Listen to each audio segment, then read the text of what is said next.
ముగ్గురుతో మరి ఆ ఇన్వెస్టిగేషన్లో సిబిఐ వారు ప్రశ్నలు మొదలు పెట్టడంతో భాస్కర్ రెడ్డి గారికి బీపీ ఎక్కువైపోయిందట. బీపీ ఎక్కువైందా, షుగర్ బీపీ ఎక్కువైనట్లుంది. మొత్తానికి ఆయన మళ్ళీ తర్వాత కొద్దిసేపటికే ఆయనకి చికిత్స కూడా అందించి మళ్ళీ అక్కడి నుంచి పంపించినట్లున్నారు. అంటే విచారణ అనేటువంటిది, విచారణలో ప్రశ్నలు వచ్చినప్పుడు మనం ఆశ్చర్యపోయేటువంటి లేదా అలాంటివి వచ్చినప్పుడు కూడా కొంత ఎక్కువగానే ఇది ఉంటుంది. సరే, లేదు విచారణకి సహకరించకూడదు అనుకున్నప్పుడు కూడా హెల్త్ ప్రాబ్లమ్స్ రావచ్చు.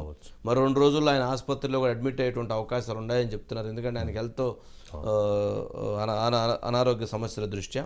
సరే, వివేక అసలు గుండెపోటు అని అసలు ఎందుకు ప్రచారం చేశారు, ఎందుకు రక్తాన్ని తుడిచారు, ఎందుకు కుట్లేయించారు, ఎందుకు ఫ్రీజర్ని తీసుకొచ్చారు, ఎందుకు ఫ్రీజర్లో కనపడకుండా గాయాలన్నింటినీ బ్యాండేజ్లో ఎందుకు పెట్టారు, ఈ కాంపౌండర్ ఎందుకు పిలిపించి ఈ పనంతా చేశారు, పోలీసు వాళ్ళకి గుండెపోటని ఎందుకు చెప్పారు, ఎవరిని మీరు లోపలికి ఎందుకు రానిలేదు, మీరు లోపల రాకుండా తలుపులు ఎందుకు వేశారు, శంకరయ్యను ఎందుకు బెదిరించారు, లేదా లోపలికి వచ్చినటువంటి వాళ్ళు మీరు లోపల రాదు మీరు చూసిందంతా కూడా మీరు ఇచ్చేయాలని చెప్పి ఎందుకు చూపించారు, అంత రక్తాన్ని ఎందుకు తుడిపించి మొత్తాన్ని తీసుకుని బాత్రూంలో కడిగించి దాంట్లో షింకులో ఎందుకు పోపించి ఇచ్చేశారు, ఇవన్నీ ఎందుకు చేయాల్సి వచ్చింది అసలు మీరు ఫస్ట్.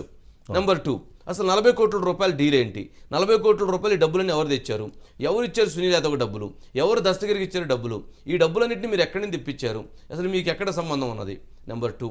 నెంబర్ 3, ఆ ముందు రోజు మీరందరూ కలిసి ఎందుకున్నారు, చనిపోయిన తర్వాత మీ ఇంట్లో వీళ్ళందరూ ఎందుకున్నారు, ఇదిగో మా దగ్గర ఉన్న ఆధారాలు, ఇదిగో దస్తగిరి ఇచ్చిన స్టేట్మెంటు, ఇదిగో సునీల్ యాదవ్ ఇచ్చిన స్టేట్మెంటు, ఇదిగో ఉమాశంకర్ రెడ్డి ఇచ్చినట్టు స్టేట్మెంటు, ఇదే ఎర్రా గంగారెడ్డి ఇచ్చిన స్టేట్మెంటు.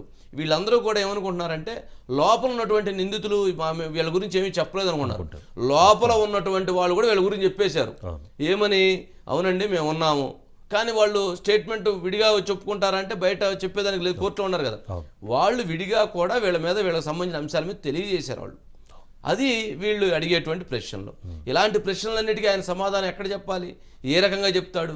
ఒక క్వశ్చన్ అడిగితే ఏమో నాకు తెలియకపోతే గుర్తు చేసుకుంటే అవును నేను ఇక్కడే ఉన్నాను, లేదు నేను నిద్రపోతూ ఉన్నాను, నిద్రపోతే వాళ్ళ ఇంట్లో మీ ఇంట్లో వాళ్ళకి ఏం పని, ఆ టైంలో మీరు ఎందుకు ఫోన్ మాట్లాడుకున్నారు, ఆ టైంలో మీరు అందరూ ఫోన్ రావడంతో ఎందుకు కలిసి వెళ్ళారు, ఇలాంటి అన్నీ వస్తాయి. ఇవన్నీ సిబిఐ ఇన్వెస్టిగేషన్ అంటే అదేదో మన పల్లీలు తిన్నట్టు ఉండదు, పల్లీలు తిన్నట్టు ఉండదు, అది వేరేగా ఉండిద్ది ఇన్వెస్టిగేషన్. కూర్చోబెట్టి మొత్తం మనం చాయ్ సమోసా తిన్నట్టుంటే అది ఇన్వెస్టిగేషన్ ఎందుకు అయింది, ఇన్వెస్టిగేషన్ కాదు. అందుకని దానికి వెళ్ళడానికి అందరూ భయపడుతుంటారు.